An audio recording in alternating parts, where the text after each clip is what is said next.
edad nyo yan, bakit naisip nyo na negosyo? For me, kasi, kumbaga, sa edad kasi namin, mas malakas pa yung katawan namin. Usually, pag tumanda ka, hindi mo na alam kung habang buhay ka magtatrabaho. Pag nag-retire ka, wala kang income. Possibly, di ba? Ayun po. Kaya naisip din, hanggat bata, kailangan mag-isip pa ng panibagong skills kasi more on yung skills, magamit mo hanggang pagtanda siya. Ako po, naisip ko po na magnegosyo kasi marami po ako nakikita na mas umaasenso po sa pagninegosyo. Tapos hanggang yun nga din po, habang bata pa, parang malalaman mo na yung mga haharapin mong paghihirap doon sa mga ibang negosyo na papasukin mo. Kung hindi man mag-success yung isang negosyo, di ibang negosyo naman po. So, yun po, kaya po naisipan ko ng magnegosyo. Paano nakatulong sa inyo yung bisyong pagnenegosyo? Sa akin siguro yung mindset growth. Kasi kumbaga yung vision pagnenegosyo doon, sinasabi doon kung paano mo sisimulan at paano maging habit yung pagnenegosyo. Usually, lalo na pag sinasabi din doon na kung paano yung paglapit mo sa Panginoon. Hindi lang puro negosyo, kailangan may pananampalataya. Kumbaga faith po. Faith for business, faith for God, para magtuloy-tuloy yung success. Before ako pumasok bago ako ma-invite sa vision, pagnenegosyo po na yan, meron akong ginagawang online business. Nag-start ako noon during pandemic. Like, ilan taon na ba? 17.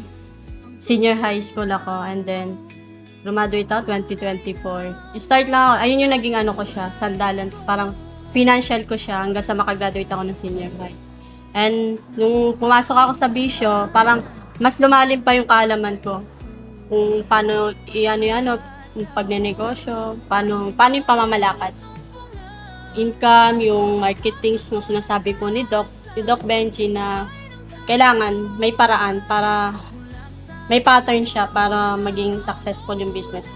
Usually, bumabagsak talaga Tapos napapalit ka ng panibagong business, iba-iba. Marami na rin akong nabenta, gano'n. Sa school, kahit saan, kalsada, ganun po. Kaya mas inaral ko pa yung ibang skills na dapat matutunan.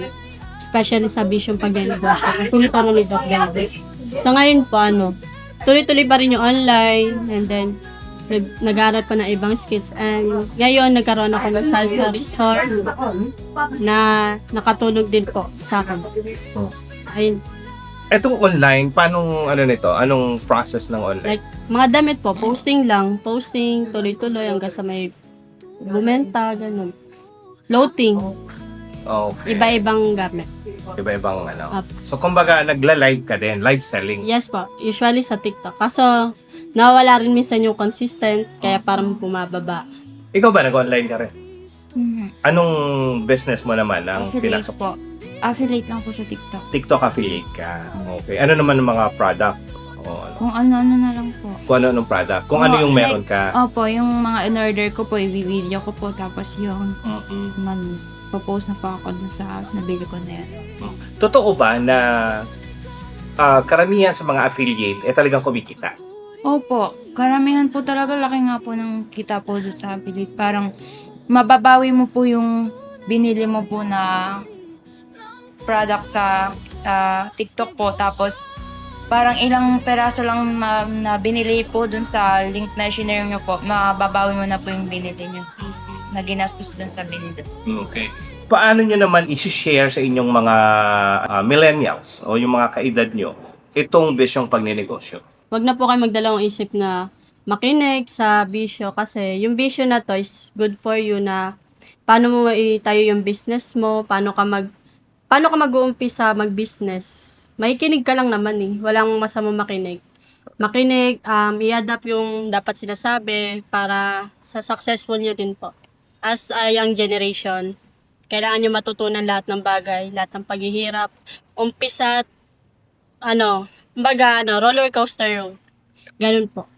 So dito po sa bisyong pagnenegosyo, parang inaanyayahan ko na din po yung mga kabataan para mas mapalalim yung kaalaman pa sa pagninegosyo. Kung wala pang alam sa pagninegosyo, siguro mas maganda pong pumasok dito sa bisyong pagninegosyo para makapagsimula po ng pagninegosyo at dito po sila makakakuha ng mga kaalaman nga po sa pagninegosyo.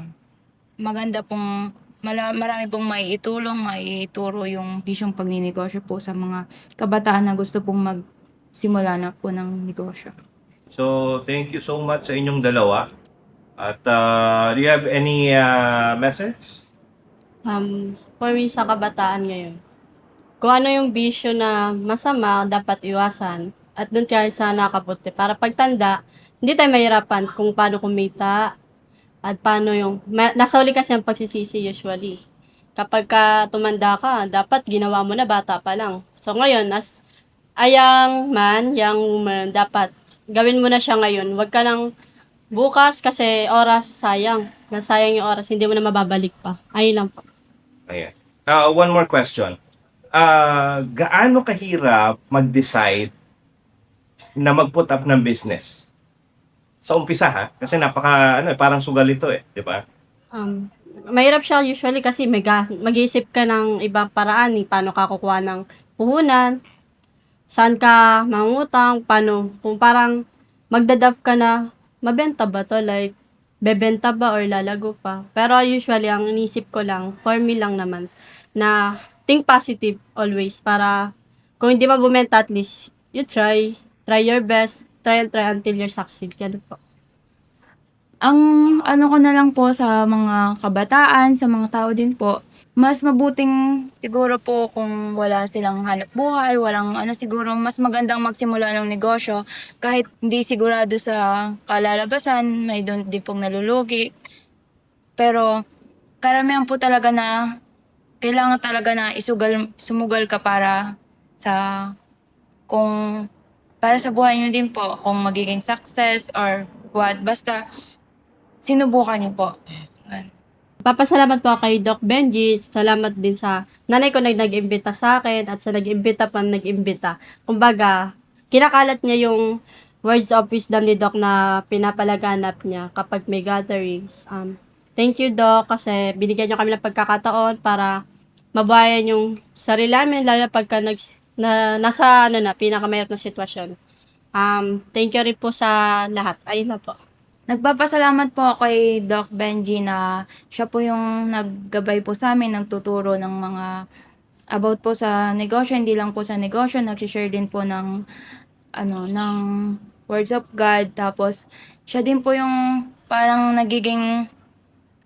nagtatahak din po sa amin sa magandang direksyon ng buhay. Sobrang nag-thankful po kami sa inyo, Doc, dahil nandyan po kayo na nagturo, naggabay, at patuloy po kayong nagtuturo kahit wala naman pong hinihing kapalit, basta ginagawa niyo lang po yung kaya niyo. Maraming salamat po doon po, Doc.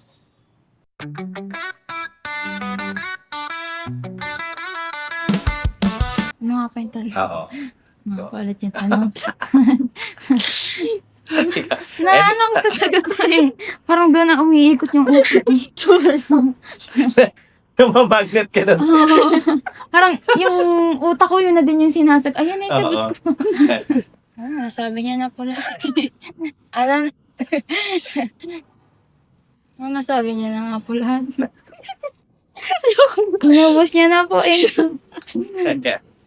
nakatulong po sa akin yung bisyong pagninegosyo. Siguro po, na din po yung sa din po ng...